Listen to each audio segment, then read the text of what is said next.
The point is not to treat anyone like a hero, but rather to consider whether Munger, like his idol Benjamin Franklin, may have qualities, attributes, systems, or approaches to life that we might want to emulate, even in part. This same process explains why Munger has read hundreds of biographies. Learning from the successes and failures of others is the fastest way to get smarter and wiser without a lot of pain. Despite his irreverence, Munger is a teacher in his own inimitable way.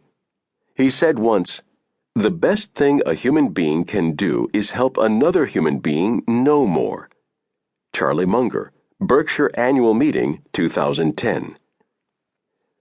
Much of what is interesting about Munger is explained by this simple sentence: I observe what works and what doesn't, and why. Life happens to Munger as it does to everyone, but unlike many people, he thinks deeply about why things happen and works hard to learn from the experience.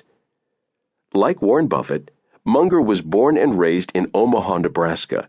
He studied mathematics at the University of Michigan, but his path toward a college degree was interrupted by World War II.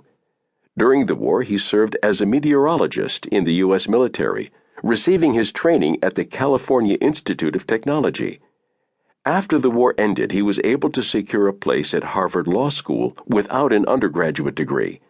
He learned to like California during his time at Caltech, and after law school, he proceeded to form with a few partners what would become one of the nation's most prestigious law firms. Despite that success, he soon left the legal profession to invest on a full-time basis at the urging of Warren Buffett, whom he did not meet until after he was living in Pasadena, California. Between 1962 and 1975, Munger ran a partnership for a group of investors, which generated annual financial returns of nearly 20%, compared to a less than 5% return for the Dow Jones Industrial Average during the same period. Munger does not collect Ferraris or have a huge mansion.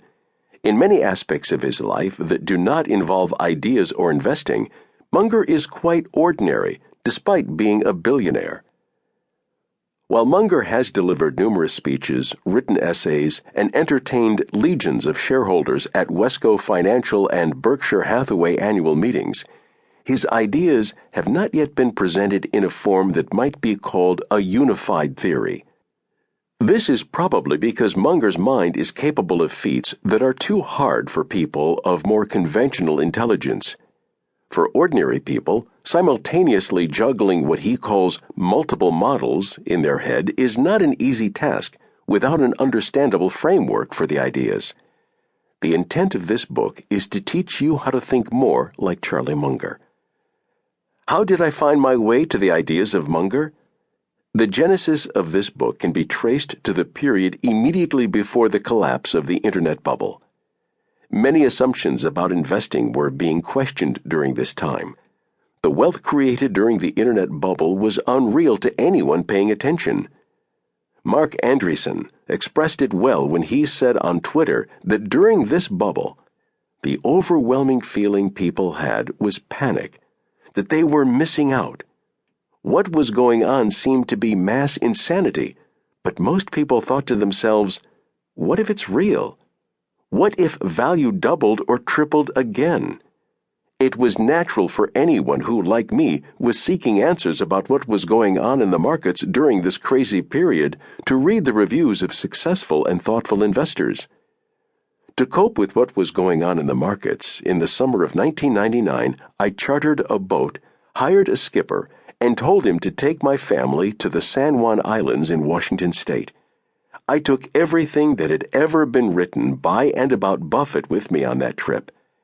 As I read Buffett's investing methods sitting on the deck of that boat, I found that it was actually Munger's ideas that resonated most with me. The specific question I most wanted answered at that time was how much of my stock in highly appreciated internet and telecommunications companies I should sell.